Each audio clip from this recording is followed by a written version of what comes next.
হজরত সুলাইমান আলাইসাল্লামের আমলে যেভাবে আল আকসা মসজিদ নির্মাণ করা হয়েছিল সে সম্পর্কে একটি বিস্ময়কর ঘটনা যা শুনে আপনার মন ছুঁয়ে যাবে। তাই ভিডিওটি স্কিপ না করে শেষ পর্যন্ত দেখবেন। আল আকসা মসজিদ ইসলামের 3টি পবিত্র স্থানের মধ্যে থেকে একটি। ইসলামের সবগুলো মসজিদের দিক থেকে ভ্রমণ করলে এটি অসম্ভব সুন্দর। আল আকসা মসজিদকে কেন্দ্র করে একটি সম্পূর্ণ গঠনমূলক ইতিহাস পাওয়া যায়, যা জাতির উত্থান পতন এবং নবীদের আগমনের সাথে সম্পর্কিত। আল আকসা মসজিদ ছিল মুসলমানদের প্রথম কিবলা, যার দিকে মহানবী হযরত মুহাম্মদ সাল্লাল্লাহু আলাইহি সাল্লাম এবং সাহাবায়ে কেরাম প্রায় 1 বছর 6 মাস নামাজ পড়েছেন। তিনি মানুষদেরকে এই বার্তা দিতেন যে ইসলাম কোনো নতুন ধর্ম নয়, বরং এই ধর্ম হযরত ইব্রাহিম আলাইহিস সালামের ধর্মের প্রকৃত রূপ। হযরত মুহাম্মদ সাল্লাল্লাহু আলাইহি সাল্লাম তাওরাত এবং বাইবেলের বার্তা অনুসরণ করতেন এবং হযরত মুসা আলাইহিস সালাম এবং হযরত ঈসা আলাইহিস সালামের শিক্ষাকে পুনরায় জীবিত করতেন। বাইতুল মুকাদ্দাসের সাথে ইসলাম কতটা ঘনিষ্ঠভাবে জড়িত তার প্রমাণ ছিল মেরাজের ঘটনা। এছাড়াও নবী মুহাম্মদ সাল্লাল্লাহু আলাইহি সাল্লামের জন্য সমস্ত নবীদের ইমামতি করা একটি অস্বাভাবিক ঘটনা ছিল। প্রিয় বন্ধুরা, জেরুজালেমের শহর ছিল ইসলাম, খ্রিস্টান এবং ইহুদিদের ধর্মের পবিত্রতম স্থান, কারণ এই এলাকাটি নবীদের আবাসস্থল ছিল, যেখানে অসংখ্য নবী প্রেরিত হয়েছিলেন। পবিত্র কোরআনে মহান আল্লাহ তাআলা এই পবিত্র ভূমি সম্পর্কে সূরা আল আরাফ বলেছে, এবং এই জাতি যাদেরকে দুর্বল করে দেওয়া হয়েছিল আমি তাদেরকে ভূমির পূর্ব এবং পশ্চিম পর্যন্ত এর উত্তরাধিকারী বানিয়েছি, যেই ভূমিতে আমি বরকত রেখেছি। অনুরূপভাবে তাই তিনি বলেছেন, পবিত্র সত্তা যিনি তার বান্দাকে মসজিদে হারাম থেকে মসজিদুল আকসা পর্যন্ত নিয়ে গেলেন এক রাতে, যার চারপাশে আমি বরকত রেখেছি। এই আয়াতগুলোতে আমি বরকতময় ভূমির কথা আলোচনা করা হয়েছে, তা হলো বাইতুল মুকাদ্দাস এবং তার আশেপাশে এলাকা। এমনভাবে বরকতময় হাদিস ও নবী মুহাম্মদ সাল্লাল্লাহু আলাইহি সাল্লামের সাফল্য বর্ণনা করেছেন হযরত আবু যর গিফরি রাদিয়াল্লাহু তাআলা আনহু থেকে বর্ণিত হয়েছে। তিনি হযরত মুহাম্মদ সাল্লাল্লাহু আলাইহি সাল্লামকে জিজ্ঞেস করলেন, হে আল্লাহর রাসূল, পৃথিবীতে সর্বপ্রথম মসজিদ নির্মিত হয়েছিল? নবী করিম সাল্লাল্লাহু আলাইহি সাল্লাম বললেন, মসজিদুল হারাম। তারপর তিনি জিজ্ঞেস করলেন, এরপর কোন মসজিদটি নির্মিত হয়েছিল? তিনি বললেন, এই দুটি মসজিদ নির্মাণের মধ্যে কত সময়ের ব্যবধান ছিল? রাসূল করিম সাল্লাল্লাহু আলাইহি সাল্লাম বললেন, প্রায় 40 বছরের ব্যবধান ছিল। এ বিষয়ে একটি হাদিসে হযরত আবু দারদ লাহোর থেকে বর্ণিত, রাসূল করিম সাল্লাল্লাহু আলাইহি সাল্লাম বলেন, মসজিদে হারামে 1 রাকাত নামাজ 1000 রাকাত নামাজের সমান, আর আমার মসজিদে অর্থাৎ মসজিদে নববীতে 1 রাকাত নামাজ পড়া 1000 নামাজের সমান, এবং বাইতুল মুকাদ্দাসে 1 রাকাত নামাজ 500 নামাজের সমান। অন্যভাবে আরেকটি হাদিসে হযরত আবু সাঈদ খুদরি রাদিয়াল্লাহু তাআলা আনহু থেকে বর্ণিত, রাসূল করিম সাল্লাল্লাহু আলাইহি সাল্লাম বলেছেন, ইবাদতের উদ্দেশ্যে 3টি মসজিদ ছাড়া অন্য কোথাও ভ্রমণ করা যাবে না, আর তা হলো মসজিদ আল হারাম, আমার মসজিদ অর্থাৎ মসজিদে নববী এবং মসজিদুল আকসা। একদল আলেমের মতে আল আকসা মসজিদ প্রথম নবী আদম আলাইহিস সালাম নিজেই তৈরি করেছিলেন এবং পরে হযরত ইব্রাহিম আলাইহিস সালাম পুনরায় নির্মাণ করেছিলেন।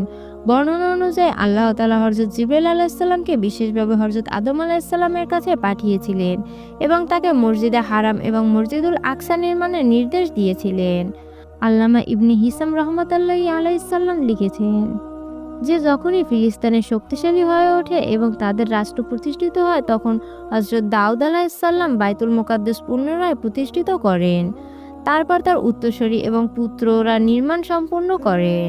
তাই বিভিন্ন হাদিস এবং ঐতিহাসিক রিওয়ায়াত থেকে জানা যায় যে বাইতুল মুকাদ্দাস বহু পর্যায়ে এবং সময়কালে বারবার নির্মিত হয়েছিল এবং এটি অনেক নবী দ্বারা পুনরায় নির্মাণ করা হয়েছিল।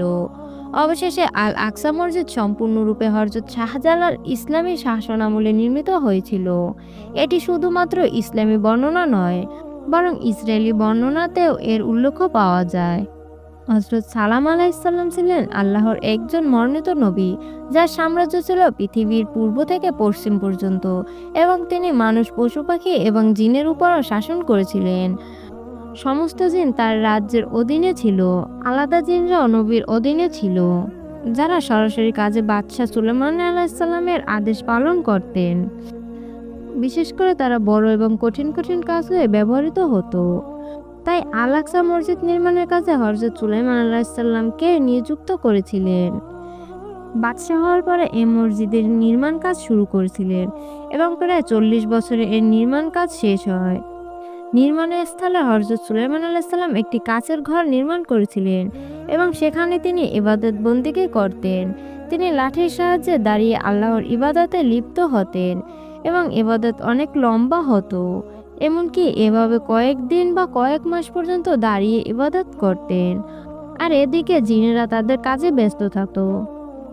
হযরত সুলাইমান আলাইহিসসালাম যখন জানতে পারলেন তিনি শীঘ্রই মৃত্যুবরণ করতে চলছেন, তখন তিনি আল্লাহর কাছে প্রার্থনা করলেন যে এমন কোনো অলৌকিক ঘটনা ঘটে যাতে জিনরা তার মৃত্যু সম্পর্কে জানতে না পারে এবং যাতে মসজিদের কাজটি সম্পূর্ণ হয়ে যায়। ওই কাচের ঘরের ভিতরে যখন তিনি ইবাদতে ব্যস্ত ছিলেন তখন তার জান কবজ করা হয়েছিল, কিন্তু লাঠির সাহায্যে তার বরকতময় দেহ দাঁড়িয়ে রইল। ফলে জিনেরা মনে করে তিনি উপাসনায় মগ্ন আছেন। প্রকৃতপক্ষে নবীদের বরকতময় দেহ কখনোই পচে না, এমনকি পৃথিবীর ধূলিকণাও তাদের শরীর খেতে পারে না। এই পৃথিবীতে আসা সমস্ত নবীগণের মৃতদেহ এখনো কবরে নিরাপদ আছে এবং তারা অদৃশ্য থেকে রিজিক পান। যাই হোক, হযরত সুলাইমান আলাইহিসসালামের মৃত্যুর পরে বহু বছর ধরে লাঠির সাহায্যে একই স্থানে দাঁড়িয়েছিলেন। অবশেষে যখন লাঠিটা ঘুণপোকে খেয়ে ফেলে তখন লাঠিটা দুর্বল হয়ে যায়, ফলে নবীর বরকতময় শরীর জমির দিকে পড়তে শুরু করে। তখন জিনেরা জানতে পারে যে হযরত সুলাইমান আলাইহিসসালাম ইন্তেকাল করেছেন।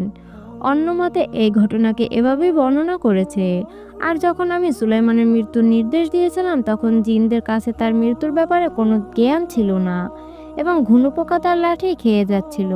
কিন্তু যখন তিনি পরে গেলেন তখন জিনের কাছে স্পষ্ট হয়ে গেল তারা যদি গায়েবের খবর জানতো তাহলে তারা অপমানজনক শাস্তির মধ্যে থাকতো। পবিত্র আল আকসা মসজিদ মুসলমানদের প্রথম কিবলা। ইসলামের দ্বিতীয় উপাসনার স্থান ছিল কাবা। ঐতিহাসিকভাবে আল আকসা মসজিদ মুসলমানদের পবিত্র স্থান। তারপরেও ইউনেস্কো এটিকে মুসলমানদের পবিত্র স্থান হিসেবে ঘোষণা দেয়। অন্যদিকে ইহুদি ও খ্রিস্টানরা আল আকসা মসজিদকে তাদের পবিত্র ভূমি হিসেবে দাবি করে আসছে। এটি ইহুদিদের কাছে পবিত্র ভূমি খাতে টেম্পল মাউন্ট বা ঈশ্বরের ঘর টেম্পল মাউন্ট ঘিরে থাকা ওয়েস্টার্ন ওয়ালা ইহুদির কাছে পৃথিবীর ভিত্তিপ্রস্তর হিসেবে স্বীকৃত। ইহুদিদের দাবি পবিত্র এই ভূমির নিচে রয়েছে তাদের দুটি প্রাচীন মন্দির, তাই এখানে নিয়মিত প্রার্থনায় অংশ নেয় লাখো ইহুদি। অপরদিকে খ্রিস্টান ধর্মাবলম্বীদের কাছে পবিত্রতার দিক থেকে সমান গুরুত্বপূর্ণ এই জায়গাটি। তাদের বিশ্বাস এখানে ক্রুশবিদ্ধ করা হয়েছিল যিশুকে। তাই ধর্মীয় দৃষ্টিকোণ থেকে বিশ্বের সবচেয়ে গুরুত্বপূর্ণ এবং স্পর্শকাতর শহর জেরুজালেম 2003 সালে জেরুজালেমের অবৈধ বসতি স্থাপনকারী ইহুদিদের জন্য এলাকায় প্রবেশের অনুমতি দেয় ইসরায়েলে। এরপর থেকে সংকট আরও গভীর হতে থাকে। বিভিন্ন সময় ইহুদিরা মসজিদের ভিতরে প্রবেশ করে নিরীহ মুসল্লিদের উপর হামলা চালানো শুরু করে। 1970 সালে ইসরায়েলের পশ্চিম তীর ও গাজা উপত্যকা সহ পুরনো শহর পূর্ব জেরুজালেম দখল করার পর এই অঞ্চলে ফিলিস্তিন এবং ইসরায়েলের মধ্যে সবচেয়ে গুরুত্বপূর্ণ এক খণ্ড ভূমিতে পরিণত হয়েছে আল আকসা মসজিদ প্রাঙ্গণ। যদিও ইসরায়েলের সৃষ্টির বহু আগ থেকে জেরুজালেম নিয়ে সংঘাত চলছে, তবে এর শেষ কোথায় তা উত্তর কারো জানা নেই। আল্লাহ তাআলা আমাদের প্রথম কিবলাকে হেফাজত করুন।